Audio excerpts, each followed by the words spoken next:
of them to understand the way things are nowadays, but back when I was a kid growing up, there wasn't no television. And so people just had to amuse themselves any way they could. And me and my brothers, some of our friends, used to rabbit hunt at night. We'd get in the car and whoever could manage to get a car and ride out through the country and using a spotlight and the headlights, and if you'll shine a spotlight on a rabbit at night, it'll just stop and look at you. Yeah, I know. I drove a car a lot of times. Me and Cubby Wilson, a friend of mine, went hunting one night, and he had borrowed his dad-in-law's car. And I was driving it, and he was sitting in the passenger side with a spotlight, and he had the shotgun between his legs. So we were way out in the country, driving around on them country roads at night, and sure enough, a rabbit run out into the road, and when the headlights hit it, it just stopped. And so I stopped the car, and Cubby was trying to get the car door open to stand out on the fender and get a shot at it. And while I was stopping and he's trying to get the car door open, the shotgun went off and shot a hole in the roof of his dad-in-law's car. Now imagine taking the car home and then trying to explain to his dad-in-law how he come to shoot a hole in the roof of a car with a shotgun. I didn't want to go home with him that night. An old friend of mine that I grew up with last week, working with him over as an electrician, a boy named Donny Crump that I grew up with there in Wheatontown. And Donny told Doug to ask me if I ever went rabbit hunting at night with a shotgun using car lights and spotlight. So Doug called me and I said, yeah, I did that a lot. And so Donny Crump wanted him to ask me about that and ask him if he ever done anything like that. And I told him, nah, I taught him better than I did myself.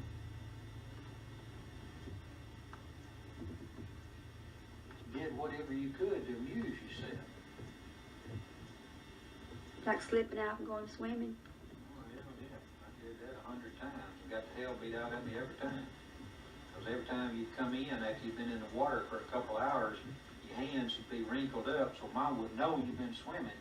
So she'd just say, go cut me a limb, boy. And you better not bring back a little one either, because the whipping would be harder. You had to get a pretty good size switch.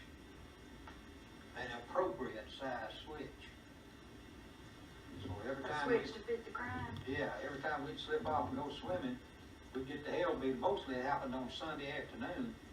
All of us boys would get together, me and Ronnie and Carlos, Lonnie and Alton, CL, Bill and Bob, and Ray. Butch. Now Butch wasn't in that bunch, he was too young. So we'd slip off and come over here in the pine thicket and play on that sawdust pile, and usually wind up right down there behind the house swimming. There was a pier and a swing down there. Where that, you remember where that swing used to be on that tree that they cut down? That's where we used to slip off and go swimming. And I was probably 9 or 10 years old down there turning flips on that swing before I could even swim. Because I'd swing off and turn a flip, and then I'd managed to come back to the top of the water, but I didn't know how to swim to get back to the bank. So they'd have to be one of the older boys there that'd get hold of you and pull you back to the bank. That's the only way I could get back. It's real true bravery. Yeah, or just stupidity, one or the other.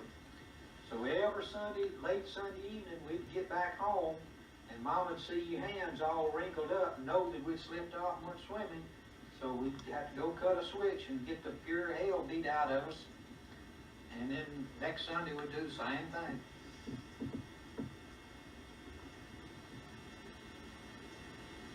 They wanted me to tell the famous Oliver Jones joke that he tells at every gathering that we've ever been to for 20 years. And it's a dumb, stupid, corny joke, but the way he tells it is just hilarious. It seems that there's a drugstore down there in East Florence, and across the street is a big hill, up there on the other side, Catholic Hill. Catholic Hill.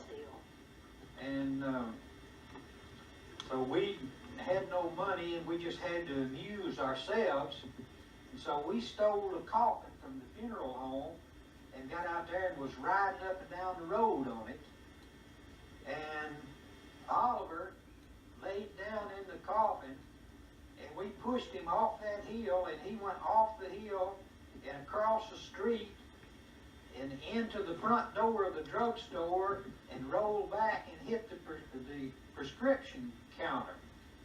And the lid flew up, and Oliver sat up, and that druggist said, what can I do for you, son? And he said, can you give me something? It could have happened. I always thought it was a true story. Well, Faye was raised right there on that hill. That's where she lived as a kid.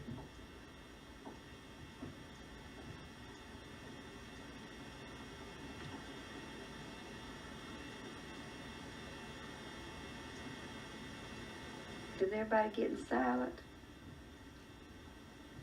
How about you?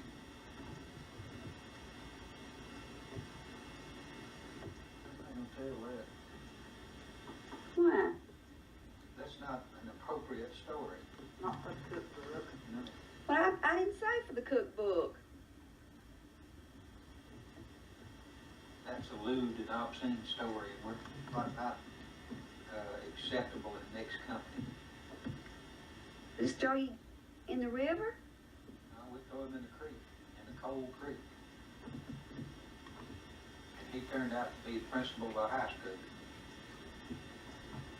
Now everybody will wonder what you're talking about. They'll just have to wonder. The river, that was the only house on the south side of Huntsville Road between there and the canal down at the river. I thought the Thompsons lived down there. Not at that early. There Is wasn't that no on house. South Franklin? It was actually on Dudley, what they call Dudley Avenue. That's an avenue that cuts through down there about on South Broadway Street, about 2 blocks off the highway. Yeah. There's a little old street there that's just about 2 blocks long. They call it Dudley Avenue. There was a creek down there. Lots of people lived down through there. No, not in the late 30s. There wasn't no house. Paula and Eller and Papa's house was the only house on the south side of the highway, the only one. Now there's thousands. I'm talking about toward the river. I am too. And There wasn't no houses down to yeah, there there. was. I've been on down toward East Florence, but No, not there was down. down like we used to walk down through there to the river. Not one I'm talking about. Not in the 30s. Some built in the 40s down through there. Them people still in that house. The McCluskeys and The girl- Haddocks, The Haddocks. The girl made a nurse. McIntyre, yeah, but not in the 30s. Not when they had this house here that I'm talking about. That was the only one. None of them houses over in Hunttown, nothing was over in there. On the south side of Huntsville Road, that was the only house. The McDonald's wasn't there. No. Nobody except the McAfees.